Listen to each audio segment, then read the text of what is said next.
सिद्धार्थ कथा सुनो सुनो सिद्धार्थ कथा।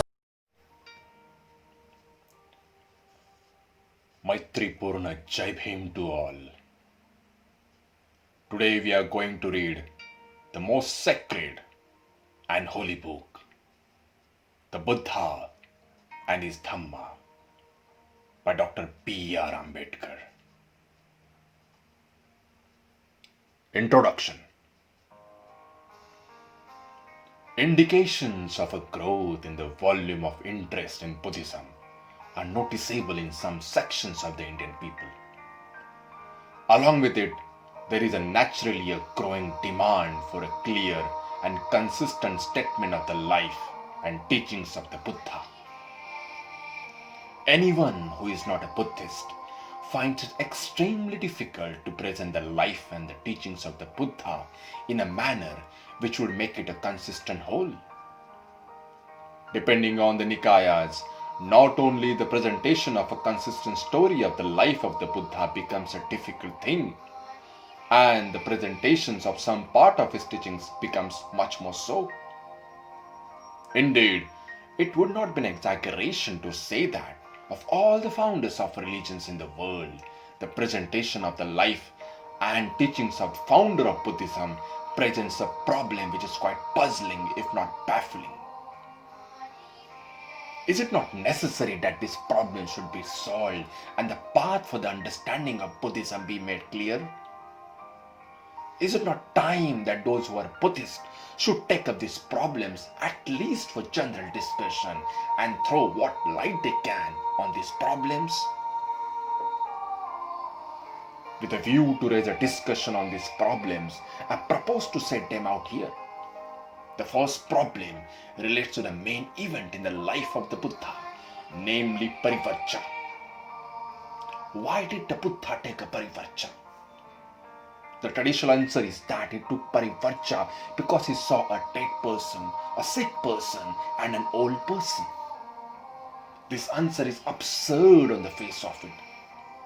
The Buddha took Parivarja at the age of 29. If he took Parivarja as a result of these three sights, how is it he did not see these three sights earlier? These are common events occurring by hundreds, and the Buddha could not have failed to come across them earlier. It is impossible to accept the traditional explanation that this was the first time he saw them. The explanation is not plausible and does not appeal to reason. But this is not the answer to the question. What is the real answer? The second problem is created by the four Aryan truths. Do they form part of the original teachings of the Buddha? This formula cuts at the root of Buddhism. If life is sorrow, death is sorrow, and rebirth is sorrow, then there is an end of everything. Neither religion nor philosophy can help a man to achieve happiness in the world. If there is no escape from sorrow, then what can religion do? What can Buddha do to relieve a man from such sorrow, which is ever there in the birds itself? The four Aryan truths are a great stumbling block in the way of non-Buddhists accepting the gospel of Buddhism. For the four Aryan truths deny hope to man. The four Aryan truths make the gospel of the Buddha a gospel of pessimism. Do they form part of the original gospel, or are they a later accretions by the monks? The third problem relates to the doctrines of the soul, of karma and rebirth. The Buddha denied the existence of the soul, but is also said to have affirmed the doctrine of karma and rebirth. At once a question arises. If there is no soul, how can there be karma? If there is no soul, how can there be rebirth? These are baffling questions. In what sense did the Buddha use the words karma and rebirth? Did he use them in a different sense than the sense in which they were used by the Brahmins of his day? If so, in what sense? Did he use them the same sense in which the Brahmins used them? If so, is there not a terrible contradictions between the denial of the soul and the affirmations of karma and rebirth? This contradiction needs to be resolved.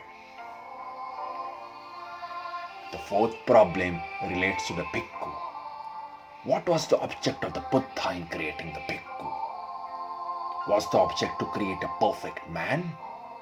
Or was his object to create a social servant, devoting his life to service of the people and being their friend, guide and philosopher? This is a very real question. On it depends the future of Buddhism. If the bhikkhu is only a perfect man, he is of no use to the propagation of Buddhism. Because though a perfect man, he is a selfish man. If, on the other hand, he is a social servant, he may prove to be the hope of Buddhism. This question must be decided not so much in the interest of the doctrine consistency, but in the interest of the future of Buddhism. If I may so, the pages of the journals of the Mahabodhi Society make, to me at any rate, dull reading.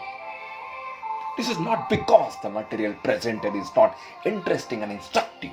The dullness is due to the fact that it seems to fall upon a passive set of readers.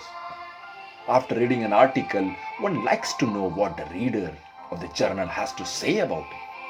But the reader never gives out his reactions. This silence on the part of the reader is a great discouragement to the writer.